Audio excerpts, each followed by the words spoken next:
Piştî ku Yekîtiya Ewropayê ji lûtkeya kanûnê û şûnva Tirkiye xistibû nav lîsteya dorpêç û cizakirinan. Ankara zêdetir berê xwe da Ewropayê û bi peywendiyên dîplomatîk, peyamên êrînî da û kêştiyên xwe yên Rojhilatê Behra Spî jî paşvekişand. Heta piştî 5 salan bi Yunanistanê re hevdîtinên îstikşafî encamdan û li ser vê yekê jî Wezîrên Karên Derveyê Yekîtiya Ewropayê biryardan ku dorpêçên li dijî Tirkiyê heta maweyekî ne diyar bêne rawestandin. Li gorî akademisyen Murat Erdoğan, siyaseta cîhanê bi Biden ra jinûva tê sazkirin û Tirkiye jî hewl dide pozisyona xwe li gorî wê biguherîne. Türkiye'nin de pozisyonunu tekrar gözden geçirmesine neden oldu.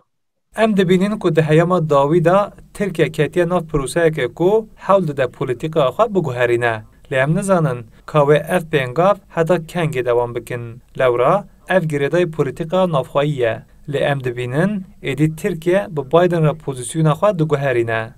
Li gorî akademisyen Nail Alkan jî êdî di peywendiyên Yekîtiya Ewropa û Tirkiye'da heyamekî nû dest pê dike û wê her du alî heta lûtkeya meha adarê bi hin pêngavên ku baweriyê bidin hev bavêjin. Özellikle Aralık ayından itibaren Türkiye'den gelen olumlu mesajlar.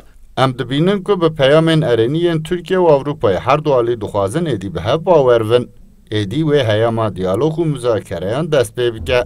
Dibe ku Ewropa serbestiya vîzeyê pêk bîne. Ez bawer nakim ku êdî li dijî Tirkiyeyê biryara dorpêçan bên dayîn, ji Loma jî li gorî min wê sala 2021 bibe sala Tirkiye û Ewropayê.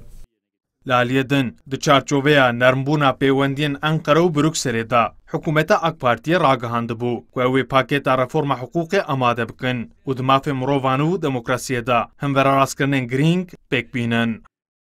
Ömer Sönmez, Kürdistan 24, Ankara. Ve Allah'a hamdolsun bunları biz çözdük.